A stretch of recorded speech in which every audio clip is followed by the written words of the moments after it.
Olá, sejam bem-vindos mais uma vez nesse nosso pequeno instante de estudos aqui no grupo de estudos Irmã Angélica. Estamos estudando o Livro dos Espíritos, o livro 2, Mundo Espírita ou dos Espíritos, capítulo 6 da Vida Espírita, e a gente continua o tema da última sessão, que é ensaio teórico da sensação dos espíritos. Então, lembrando, esse capítulo fala da vida espírita, ou seja, da vida dos espíritos chamados por ele no tópico anterior como espíritos errantes, ou seja, aqueles que não estão encarnados, que dispõem de uma certa liberdade de locomoção. Como é a vida na espiritualidade para aqueles que estão desencarnados?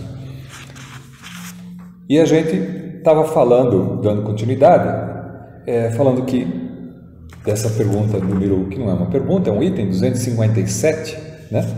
Ele dizia assim: a dor que sentem os espíritos, né, não é, pois, uma dor física propriamente dita.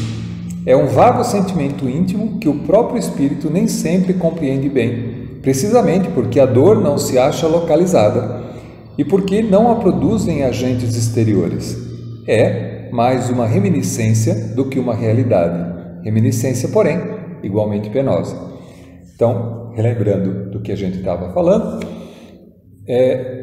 a sensação de dor que a gente tem enquanto encarnada, ela é captada pelos órgãos sensoriais, pelo nosso contato com o mundo físico, quando alguma coisa machuca, nos agride, né? E o sistema nervoso, então, capta essas sensações e, para a proteção da própria vida, nos dá uma sensação de dor para que a gente recolha, para que a gente tire desse processo que está agredindo o nosso corpo físico. Uma vez que desencarnado, a gente não dispõe mais de corpo físico, não existe a dor física no desencarnado, né? Existe uma sensação, uma percepção que não é uma agressão exterior, de alguma coisa do exterior que coloque, que afete o perispírito, por causa disso traga uma sensação de dor, mas que muitas vezes está na reminiscência, está na lembrança de alguma dor física passada, e que muitas vezes, em processos prolongados, em dores crônicas, em doenças que ficaram durante muito tempo coexistindo com aquele ser enquanto encarnado, fazem com que muitas vezes ele desencarnando, ele guarde aquelas sensações ainda e continue sentindo uma dor, né? Essa dor, embora não esteja sendo sentida, porque não existe mais corpo físico que traga aquela dor, ainda assim é uma dor muito penosa, já que ela está na consciência, ela está na mente do espírito desencarnado e trazendo para ele ainda uma sensação muito dura de dor, mas que não está localizada num membro, num pedaço do corpo especificamente, já que não existe corpo, mas ela é sentida em todo o ser, né? Então, dando continuidade, ele diz assim: algumas vezes, entretanto, há mais do que isso, como vamos ver. Ensina-nos a experiência que, por ocasião da morte, o perispírito se desprende mais ou menos lentamente do corpo, que durante os primeiros minutos depois da desencarnação, o espírito não encontra explicação para a situação que se acha. Desencarne, existe um processo de desligamento paulatino, né? Devagar, essa ligação do perispírito com o corpo físico vai sendo desligada à medida que as forças físicas vão diminuindo. Existe um desligamento mesmo. Então, o espírito desencarnado ele se desliga do corpo físico. Como muitas vezes, e o que é bastante normal, uma vez concluída essa separação do corpo perispiritual do corpo material, o ser ainda se encontra vivo, existe uma certa confusão, já que existe a consciência. E essa percepção de que não está mais conectado ao corpo físico pode trazer uma certa embaralhamento, uma certa dificuldade para o ser que passa por essa experiência, né? E diz assim: crê não estar morto e por isso que se sente vivo.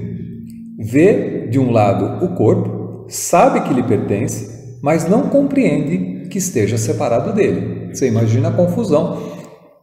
Para os espíritas, para aqueles que estudaram o assunto, que têm conhecimento do assunto, é muito mais fácil de perceber e falar, é isso então que acontece, né? Porque a gente sabe que existe a separação.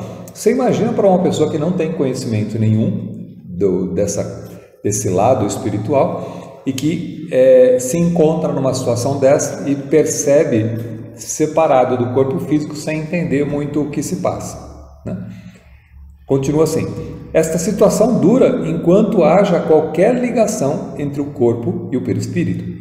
Disse-nos certa vez um suicida: não estou morto, e acrescentava: no entanto, sinto os vermes a me roerem. Imagina que sensação. Ora, indubitavelmente, os vermes não lhe roíam o perispírito, e ainda menos o espírito, roíam-lhe apenas o corpo. Como, porém, não era completa a separação do corpo e do perispírito, uma espécie de repercussão moral se produzia, transmitindo ao espírito o que estava ocorrendo no corpo. Repercussão talvez não seja o termo próprio, porque pode induzir a suposição de um efeito muito material ainda. Era antes a visão que se passava com o corpo, com o qual ainda o conservava ligado ao perispírito, e que lhe causava a ilusão que ele tomava por realidade. Então vamos entender essa questão. Uma vez que exista o desencarne, existe o desligamento efetivo do perispírito com o corpo físico. Mas, muitas vezes, se o espírito desencarnante se mantiver próximo do corpo físico, porque na medida que ele não entende o que está passando, existe uma certa tendência de continuar ali, parado, né, ao lado do corpo, muito próximo do corpo, e começa a perceber visualmente, né, espiritualmente, começa a perceber que seu corpo começa a se degradar, e ali então os vermes a roerem o corpo, como ele diz, né, porque a matéria começa a se desfazer, como é natural que isso aconteça, né, mas pelo espírito se manter preso ali naquele momento, naquele estado, ele começa a visualizar a deterioração do corpo físico. Não existe razão para que ele esteja ali. Ele poderia simplesmente deslocar, não existe mais nada que o prenda ao corpo físico. Mas o fato dele não conhecer ou não entender o que está se passando, e muitas vezes um apego material, faz com que ele se mantenha próximo ao corpo físico e aí então ter essa percepção de que, mesmo que sentir a dor como se os vermes estivessem roendo a carne, mas na realidade é mais uma capacidade da mente de perceber ou de sentir alguma coisa que na verdade não existe, né? Porque aquilo está acontecendo com o corpo físico não sente mais, porque ele já está desligado do perispírito. O perispírito também, o espírito não sente, mas em visualizando o corpo naquele estado, tem a sensação, tem a percepção como se estivesse acontecendo. Daí a situação de se achar como em dor, né? Assim, pois, não haveria, no caso, uma reminiscência, porquanto ele não fora em vida ruído pelos vermes. Havia o sentimento de um fato da atualidade, ou seja, aquilo que ele está vendo, que ele está vivenciando, percebe então como um sentimento, como se aquilo fosse verídico, como se fosse a verdade, mas não existe mais ligação com o corpo físico. Isso mostra que deduções se podem tirar dos fatos quando atentamente observados. Durante a vida, o corpo recebe impressões exteriores e as transmite ao espírito por intermédio do perispírito, que constitui provavelmente o que lhe chama fluido nervoso. Ou seja, o corpo físico, através dos nossos meios de contato com o meio exterior, ou seja, os 5 sentidos, capta impressões do meio exterior no corpo físico, sensações de frio, calor, de dor, e mesmo de machucado, né, de alguém machucando, de algum membro sendo machucado, são captadas pelo sistema nervoso. O sistema nervoso, a gente sabe que tem uma ligação muito íntima com os centros de força do perispírito. Então essa informação é transmitida para o perispírito e entendida pelo espírito. Então o espírito tem a sensação de dor, porque essa sensação que chega no espírito é transmitida através do perispírito e do corpo físico. Uma vez morto, o corpo nada mais sente, pois já não haver nele espírito e nem perispírito, né? Uma vez que está morto, o corpo não sente mais nada. Se o corpo não sente mais, ele não transmite essa sensação para o perispírito. Em desprendido do corpo, experimenta a sensação, porém, como já não lhe chega por um conduto limitado, ela se torna geral. Ou seja, em não estando mais sentindo, a mente provocando aquela sensação, ela é percebida, como a gente já colocou em alguns tópicos anteriores, de uma maneira geral pelo perispírito. Já que não existe um órgão específico do qual tem essa capacidade de captar essa sensação, o espírito como um todo, o perispírito como um todo, capta essa sensação, essa vibração e a transmite em sensação, em emoção que o espírito então sente. Ora, não sendo o perispírito realmente mais do que um simples agente de transmissão, ou seja, ele é caminho através do qual essa sensação corpórea chega ao espírito, pois que no espírito é que está a consciência, lógico seria deduzir que, se pudesse existir perispírito sem espírito, aquele nada sentiria, exatamente como o corpo que morreu. E aí, vale a gente notar, fazer uma pequena distinção aqui.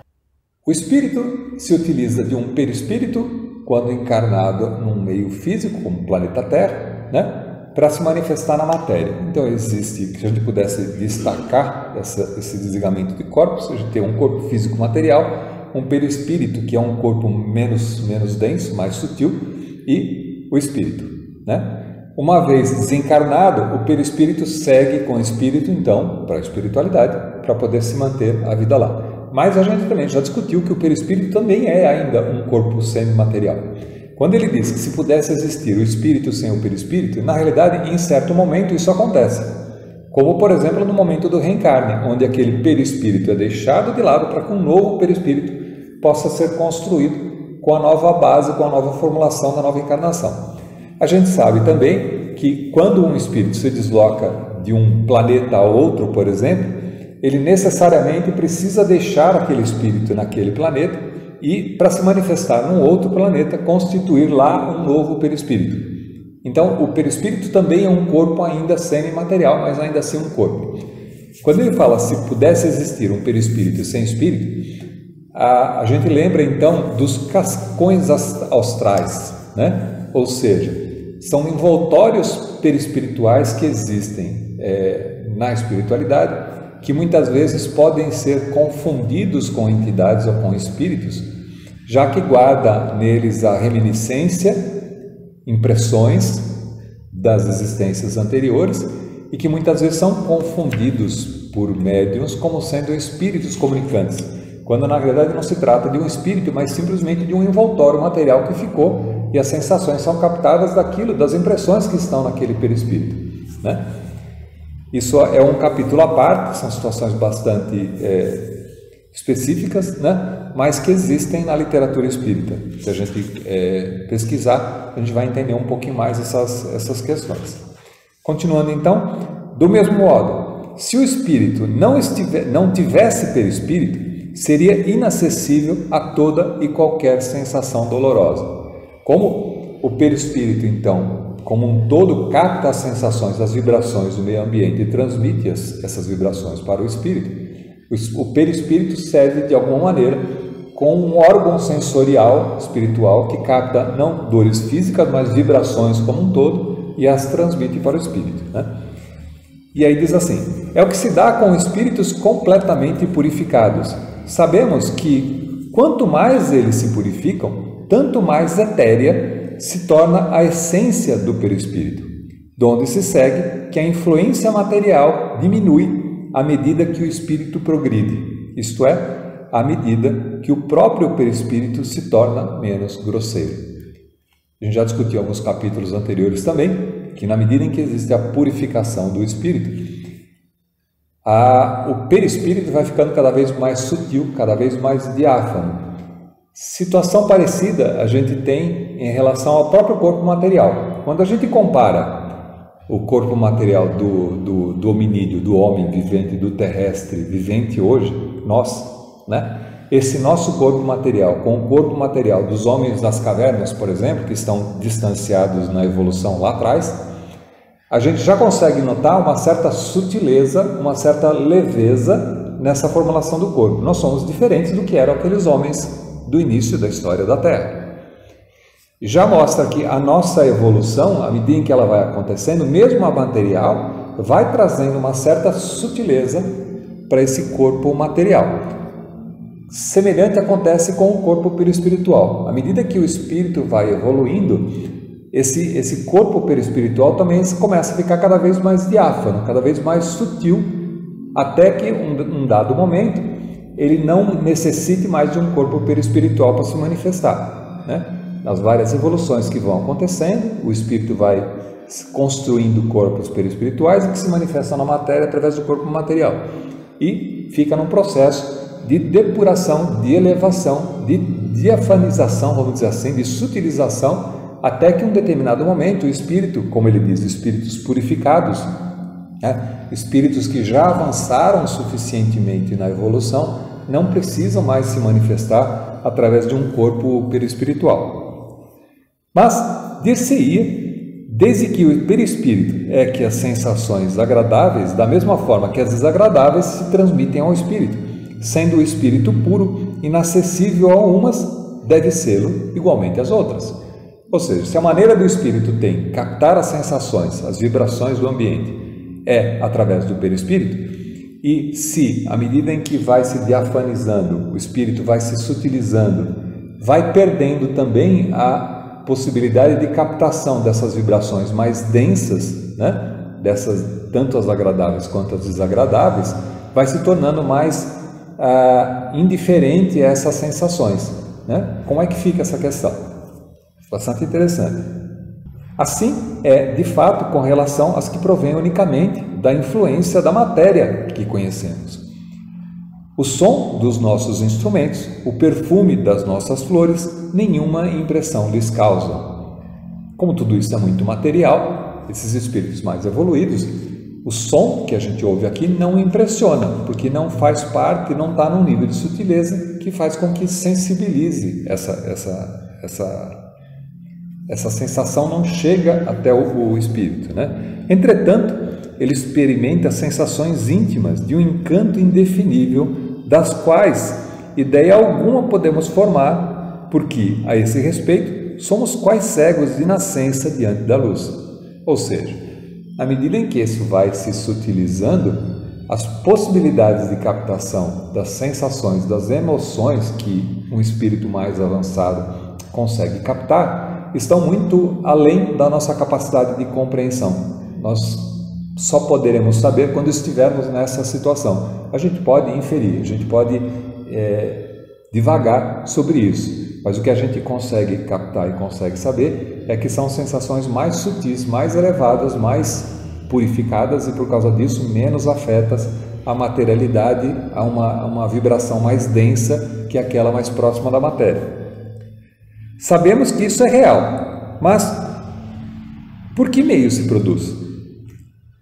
Até lá não vai a nossa ciência. Sabemos que no espírito há percepção, sensação, audição e visão, que essas faculdades são atributos de todo e não, como no homem, de uma parte apenas do ser. A gente consegue saber que, por não ter um corpo material, não existe um pedaço do perispírito, um órgão no perispírito que seja responsável por qualquer uma dessas sensações, mas de uma maneira geral.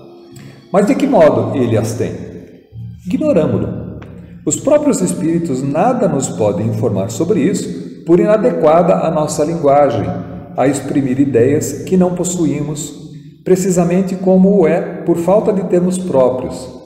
A dos selvagens para traduzir ideias referentes às nossas artes, ciências, doutrinas filosóficas. Ou seja, é muito complicado para você poder explicar certas nuances a alguém que não tenha muita capacidade de perceber essas nuances. A gente não precisa nem ir muito longe de comparar com um selvagem, com alguém que não teve contato nenhum com a civilização. A gente pode fazer isso muito mais proximamente. Como a gente já disse aqui algumas vezes, a criança, por exemplo, no seu processo de desenvolvimento, ela não consegue captar ainda todas as sensações com um nível de riqueza que nós conseguimos captar. Elas não conseguem enxergar, por exemplo, todas as variações de cor, né? As cores vão gradativamente se tornando cada vez mais perceptivas, a não ser que seja uma criança especial, com capacidades diferentes. No geral, ela não consegue, não tem esse entendimento. O mesmo se dá com o som, né? É difícil você, uma criança muito nova, conseguir notar certas diferenças, certas notas, certas graduações muito pequenas de som que os adultos conseguem captar. Aliás, a grande maioria dos adultos nem consegue captar tantas diferenças assim. Como a gente já disse aqui também, é preciso um certo treinamento, um certo hábito, uma certa exploração de conhecer essas sensações, essas vibrações, assim como um artista plástico consegue diferenciar tons muito próximos de cores, né? Um músico consegue diferenciar notas com diferenças muito pequenas entre elas, né? E o que a pessoa normal não consegue fazer, a criança também não consegue fazer. Então, com isso a gente dá para fazer essa referência. Se um espírito mais evoluído consegue captar sons muito mais ricos, capacidades, cores muito mais bonitas do que nós conseguimos captar aqui, porque não tem mais a limitação das frequências que os nossos órgãos físicos conseguem captar. A gente levando e extrapolando isso, a gente consegue então imaginar, e só dá para imaginar, que seres mais puros consigam ter uma variação muito maior, uma riqueza muito maior de detalhes, né? E não serem tão impressionados com aspectos tão materiais, já que os aspectos, as vibrações mais materiais, dependem de órgãos apropriados para serem percebidos, né, por essas sensações mais grosseiras, né? Dizendo que os espíritos são inacessíveis às impressões da matéria que conhecemos, referimos-nos aos espíritos muito elevados, cujo envoltório etéreo não encontra analogia nesse mundo. Outro tanto não acontece com os de perispírito mais denso, os quais percebem os nossos sons e odores, não porém apenas por uma parte limitada de suas individualidades, conforme lhe sucedia quando vivos. A gente também já comentou aqui, espíritos que estão numa escala ainda, às vezes, mais grosseira de sensibilidade, ou seja, quando a gente pega espíritos que têm um apego à matéria muito grande e que após desencarnados continuam muito próximos da vida terrestre, das pessoas viventes aqui, e ainda se vinculam a certos prazeres, a certas sensações que obtinham enquanto encarnados. Então, eles conseguem extrair, por exemplo, a gente já disse também, através do vampirismo, de outras pessoas que têm por hábito aquelas sensações das quais eles tinham enquanto encarnados, faz com que eles se aproximem dessas pessoas e consigam sorver, consigam perceber certas vibrações. Diferente dos nós encarnados, não através de um órgão sensorial específico, mas por todo o perispírito. Na medida em que se eterizam, que vão evoluindo, se deslocam e o próprio perispírito vai ficando cada vez mais sutil, como a gente já disse, a partir da evolução, quanto mais evoluído ele vai se tornando, mais sutil ele vai se tornando e com isso deixando de captar certas frequências mais densas, que são essas ligadas à matéria. A faculdade de ver é um atributo essencial da alma, para quem a obscuridade não existe. É, contudo, mais extensa, mais penetrante nas mais purificadas. A alma ou o espírito tem, pois, em si mesma a faculdade de todas as percepções. Estas, na vida corpórea, se obliteram pela grosseria dos órgãos do corpo. Na vida extracorpórea, se vão desanuviando à proporção que o invólucro semimaterial se eteriza. Então, a gente já está meio que explicado, né? Quando a gente vai se eterizando, vai percebendo menos sensações menos materiais, mais grosseiras e se eterizando nessas capacidades. Na medida em que você vai se deslocando, em contrapartida, vibrações mais sutis, mais puras, mais elevadas começam a ser mais percebidas na medida em que o ser vai evoluindo também por uma acomodação, por uma própria adaptação ao meio em que ele se encontra. Daí essa diferenciação entre a pureza ou elevação que os espíritos vão tendo na sua vida para alcançarem níveis de percepção diferentes. Bom, a gente fica por aqui, a gente retorna ainda mais uma sessão para dar continuidade nesse tema de hoje, ensaio teórico da sensação dos espíritos. Então é isso. Até a próxima!